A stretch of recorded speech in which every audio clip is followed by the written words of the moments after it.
You didn't ask for this. You didn't walk into that relationship looking for a lesson. You walked in with your whole heart open, with a love that was real and a loyalty that was genuine and a belief that the person in front of you deserved everything you had to give. And what happened to you in that relationship, what was done to your heart, your self-trust, your sense of reality, was not something you caused. It was something that happened to you. And it deserves to be named exactly that way. There's a question that lives underneath all the healing work, underneath the processing and the therapy and the no contact and the slow rebuilding. A question most people feel guilty for having, because it sounds like it comes from a dark place even when it doesn't. The question is simply, does it matter? Does what they did to me matter to anything larger than my own pain? Is there any accounting, any at all, for what someone does when they systematically hurt a person who loved them without cause? I want to tell you what I know about that question. Not from mythology, not from wishful thinking, not from the comfortable stories we tell each other to get through hard nights. From psychology. From the observable patterns of what actually happens to people who operate the way they operated.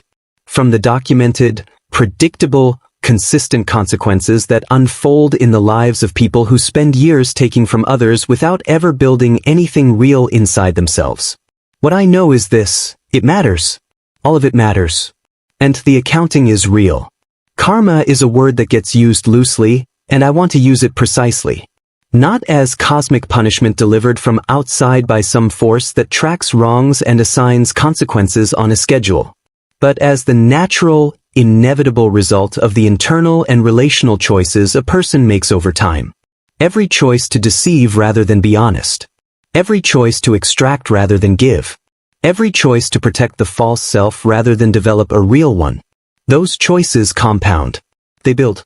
And they produce a life that, beneath the performance, is hollow in ways that cannot be disguised forever. The person who hurt you is not exempt from this. Whatever they project publicly, the image of thriving, the performance of having moved on, the curated evidence that they are fine and you are the one who was the problem, none of that is the full picture. The full picture includes what happens privately, in the unperformed hours, in the relationships that keep ending the same way, in the body that keeps score when the mind refuses to. The full picture is what we're going to look at today. Clearly. Without flinching. And without needing it to look the way revenge fantasies do to be deeply, genuinely real. You are not a person who wants revenge. I say that because I know who watches videos like this. People who loved genuinely, who were hurt genuinely, who are trying to make sense of something that was done to them and find some way to believe that the world has a coherence to it. You don't want them destroyed. You want something more honest than that. You want to know that what was done to you registered somewhere. That it had weight. That the universe did not simply absorb the damage done to your heart and return to neutral, unaffected. It didn't. And I'm going to show you why. What most people never realize is that the justice available in these situations is not dramatic. It doesn't arrive in a single visible moment where the wrongdoer finally gets what they deserve in a way you can witness from a front row seat. Real consequence, the kind that is psychologically and relationally documented and consistent and true, unfolds slowly, privately, in the accumulation of choices and their results over time. It is less satisfying in the short term than the revenge fantasy. And it is more real, more complete, more total in its reach than any dramatic event could be. Your pain was real. Your love was real. Your trust was real. And every single one of those real things that was damaged in that relationship is a real thing that the person who damaged it will eventually face in some form, not as punishment assigned from outside, but as the natural consequence of being the kind of person who damages real things without being able to recognize their value. The inability to recognize your value is itself the sentence.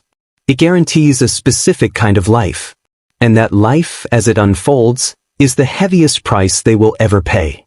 So if you have been carrying the weight of wondering whether any of it mattered, whether your pain registered, whether there is any justice in a world that seemed to let them walk away untouched, I want you to put that weight down. Not because the answer is no. Because the answer is yes, and you don't need to keep carrying the question once you understand the yes fully enough to trust it. That's what we're doing today. Building the understanding that lets you trust the yes and get on with your life. Stay with me. Because what follows is not a comfort story.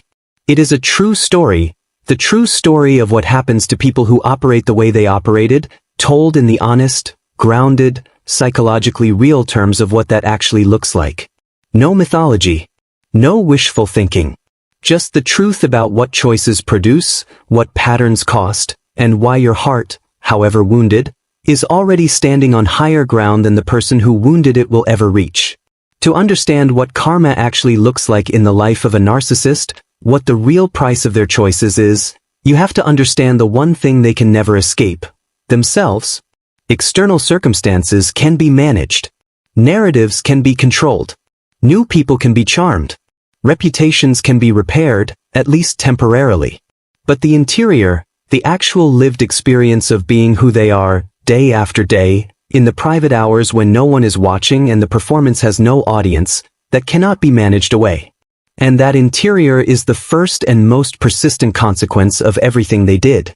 Think about what it actually costs to live as they live. The constant monitoring of perception. The never-ending management of every relationship as a supply operation rather than a genuine connection. The vigilance required to maintain a false self that must be presented differently in different contexts, always consistent enough to be believable, always calibrated to what the current audience needs to see. That vigilance is not free. It extracts from the nervous system, from the capacity for rest, from the quality of sleep and presence, and the simple, basic human experience of being at ease in one's own life. They are never at ease. And they never will be. Here's what was really happening on their end during every period that seemed calm, every stretch where they appeared content, settled, unbothered. The appearance was the product of active management, not genuine peace. Peace is what you feel when your internal and external lives are aligned, when who you perform to be and who you actually are occupy the same space. They do not have that alignment. They have never had it. And the effort of maintaining the gap between the performance and the reality is a chronic, background, unrelenting drain on every resource they possess. The relationships they enter continue to follow the same arc-idealization. The gradual emergence of the pattern. Devaluation. The end in one form or another. And each ending carries its own specific cost, not the cost they perform for others, not the narrative they construct about why it didn't work and whose fault it was, but the real cost. The cost of having been close to something real and chosen, at every available moment, to extract from it rather than genuinely engage with it. That cost accumulates in the body, in the emotional landscape, in the slowly narrowing range of genuinely available human connection. This is where the karma lives, not in a single dramatic event, but in this narrowing. The pool of people who haven't yet encountered the pattern gets smaller over time. The charm that used to work universally becomes less reliable as more people in their orbit have had direct or indirect experience of what lies underneath it. The social world they've carefully managed develops, over years, small erosions at the edges. People who drift. Connections that don't renew. A sense, growing quietly, that the room is slightly less warm than it used to be, and not knowing why, because the honest answer would require a self-reflection that is not available to them. Their inability to feel genuine satisfaction is one of the most significant and least discussed consequences of how they operate.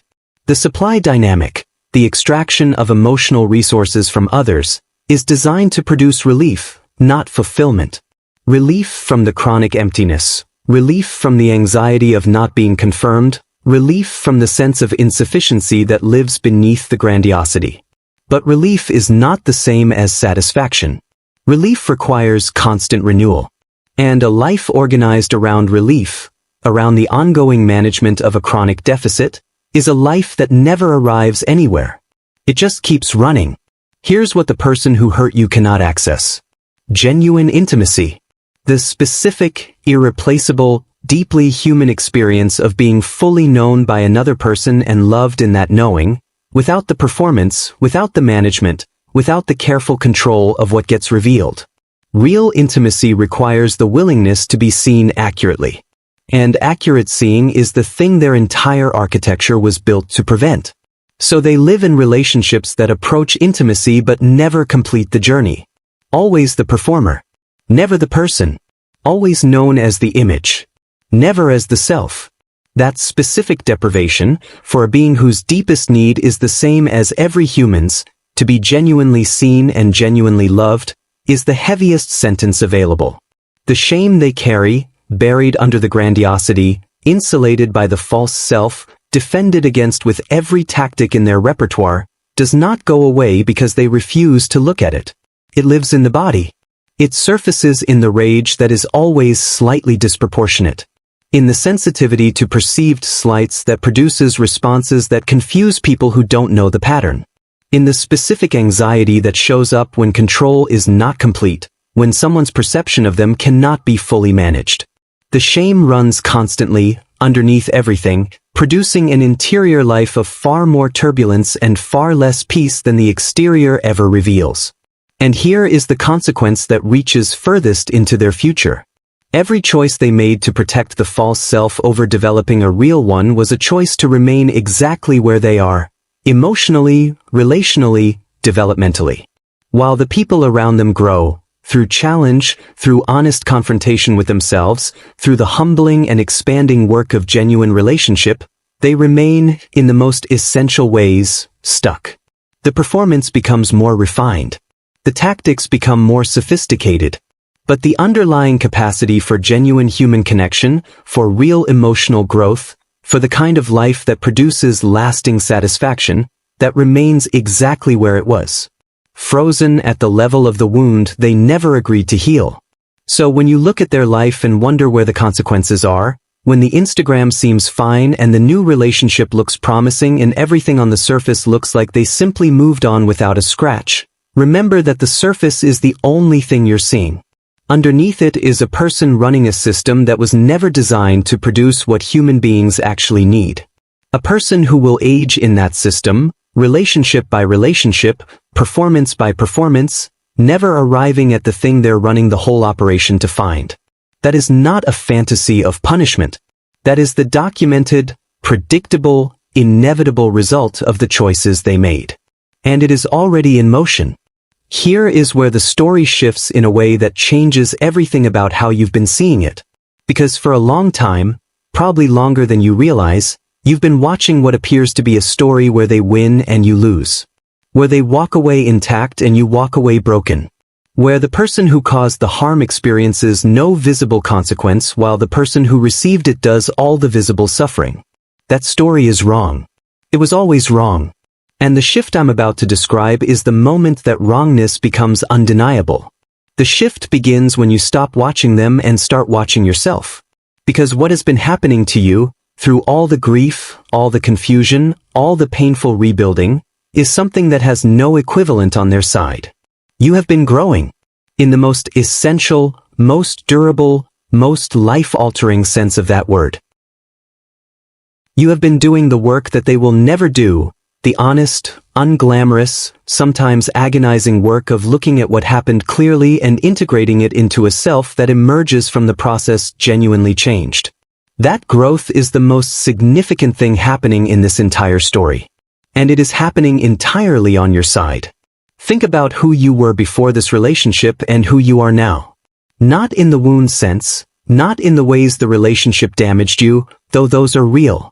In the knowing sense. You understand human behavior in a way you didn't before. You trust your own perceptions with a confidence that comes from having had them confirmed, however painfully. You know the difference between love and performance. Between genuine care and strategic warmth. Between a connection that is real and one that is organized around extraction. That knowledge is not available to someone who has never done what you've done. And it protects you in ways that will matter for the rest of your life. The turning point in the karmic arc, the place where the trajectories of your two lives diverge most clearly, is this. You are building something. They are maintaining something.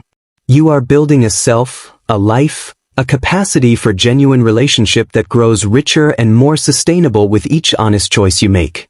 They are maintaining a performance, an elaborate, exhausting, increasingly expensive performance that produces temporary relief but no lasting foundation. Building and maintaining are not the same activity. And over time, the difference between what each produces becomes impossible to overlook. Watch what happens in the years ahead. Not to them specifically, but to the pattern. Because karma in this context is not a single event. It's a pattern completing itself. And the completion looks like this. Every relationship they enter will begin to show its limits sooner than the last. Every new person will eventually encounter the same dynamic you encountered. Every performance of change will eventually reveal itself as the pattern resuming. And with each completion, the pool of available authentic connection shrinks. The world becomes, for them, slowly but perceptibly smaller. Less trusting. Less available. Less willing to offer what they need. And for you? The world opens. This is the plot twist that the story never announced but always contained. The person who went through what you went through, who had their trust broken and their self-perception attacked and their sense of reality systematically undermined, and who did the work to come back from all of that, is not diminished by the experience. They are expanded by it. Not in the toxic positivity sense. In the real sense. Your compassion is deeper. Your perception is sharper. Your self-knowledge is more complete. Your ability to recognize genuine connection is more finely calibrated. Every gift you always had is now refined by the fire of what you survived. There is a moment, and it comes at different times for different people, when you realize that the relationship you came through, as devastating as it was, gave you something that cannot be purchased or studied or acquired any other way. A complete and tested knowledge of yourself, of what you're made of how much you can endure, of the specific quality of your own resilience, which turned out to be larger than you knew and more durable than you feared. That knowledge is yours. It belongs to the version of you that came through this. And it will serve every chapter of your life that follows.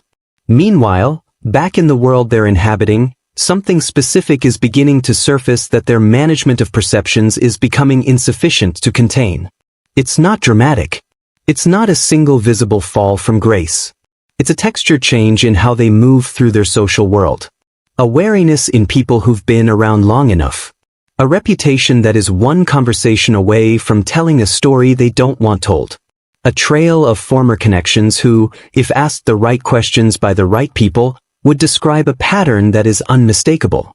The truth about who they are is not contained. It is distributed. And it spreads, quietly, in the way truth always does. The people who love them now, who are currently in the idealization phase, who think they've found something rare and genuine, will eventually reach the same turning point you reached. That is not a wish. It is a prediction based on the pattern being structural rather than situational. And when they reach that turning point, they will begin the same process you began. The research, the recognition, the slow, painful dawning of understanding. And somewhere in that process, they will come across people who describe exactly what you experienced. And the pattern will be confirmed. As it has been confirmed before you. As it will be confirmed after. This is the turning point where you understand what karma actually is in this context. It is not lightning from the sky. It is the pattern completing itself over and over in every relationship they enter, until the circle is so unmistakably drawn that even the most charitable interpretation cannot explain it away. Every person they harm is another data point. Every relationship that ends the same way is another confirmation. Every life they touch and leave emptier than they found it is another thread in the tapestry that tells the complete, honest, undeniable story of who they are and what their choices produced. That story is being written. Every day. In real time. And it is not a story with a happy ending. Let's be completely honest now, in the unflinching way this chapter requires. The heavy price for hurting your heart is not a single event. It is a life sentence of a specific kind. The sentence of being who they are, in a world that eventually stops cooperating with the performance. And I want to walk you through what that sentence actually looks like, in specific and human detail, so that you can stop carrying the question of whether there is any accounting and simply know the answer. The first installment of the price is paid daily, in the quality of their interior experience. Every day they live inside a self that is not genuine is a day of chronic disconnection from the most fundamental human experience, being at home in yourself. You know what that feels like, being at home in yourself, because you've been doing the work to get back there. They don't know it. They have never known it. And the specific deprivation of never having been at home inside your own life is a consequence that runs 24 hours a day, 7 days a week, in every private moment they inhabit. The second installment is paid in their relationships. Each one that ends the same way. Each person who eventually pulls back, goes quiet, stops being available, or leaves with the specific weariness of someone who gave more than they received for longer than was good for them. The accumulation of those endings is a consequence that compounds with time. Every person who leaves is a door that closes. And while there are always new doors in the beginning, the architecture of a life built on extraction rather than genuine investment produces fewer and fewer of them over time. The world, slowly and consistently, becomes harder to charm. The third installment arrives in the body. This one is not visible from outside, which is why it often gets overlooked in these conversations. But it is perhaps the most relentless consequence of all. The chronic vigilance required to maintain the performance, the sustained suppression of genuine feeling, the ongoing management of shame that cannot be acknowledged, all of it registers in the physical system. In the quality of sleep, the baseline level of anxiety, the relationship with one's own nervous system that is never allowed to fully settle. The body does not forgive the mind's refusal to be honest. It keeps its own ledger. And the ledger is long. The fourth installment is paid in what they will never have. Real friendship, the kind built on genuine mutual knowing, on years of honest exchange, on having been truly seen and having truly seen. Real partnership, the kind that deepens over time rather than cycling through the same phases, that produces genuine rest and genuine security and genuine joy rather than the performance of those things. Real legacy, the kind built on the actual impact on the lives of people who were genuinely helped by knowing you, who carry something real from the relationship rather than the specific sorrow of having been used. Those things are not available at any price they know how to pay. And their absence is a consequence that lasts a lifetime. The fifth installment is social and it is slow. It is the cumulative effect of a pattern that too many people eventually recognize. In professional environments, in social circles, in family systems where other members, over time, develop their own experience of the dynamic. The carefully maintained image develops, in each of these contexts, hairline fractures that become, with enough time and enough encounters, visible cracks. The reputation that was managed so precisely becomes, over years, harder to fully control. The narrative that positioned them favorably in one relationship becomes complicated by the narrative from the relationship before that one. The story gets harder to keep straight when the audience includes people from multiple chapters. Here is the consequence that has the sharpest edge, the one that cuts in the quiet moments when everything else has been managed. The memory of you. Not romantic memory, not necessarily, but the specific memory of having been in relationship with someone who gave genuinely, who loved without calculation, who brought their full self to something that didn't deserve it but received it anyway. That memory doesn't soften with time the way memories of adequate relationships do. It sharpens, because the contrast between what you offered and what they are capable of offering becomes clearer, not blurrier, as the years go by. You become a standard that everything subsequent fails to meet. Not because they love you, because what you were is what they can never be. And this, the loss of you specifically, the permanent inaccessibility of what you represented, is perhaps the truest form of the heavy price they pay. Not in a romantic sense.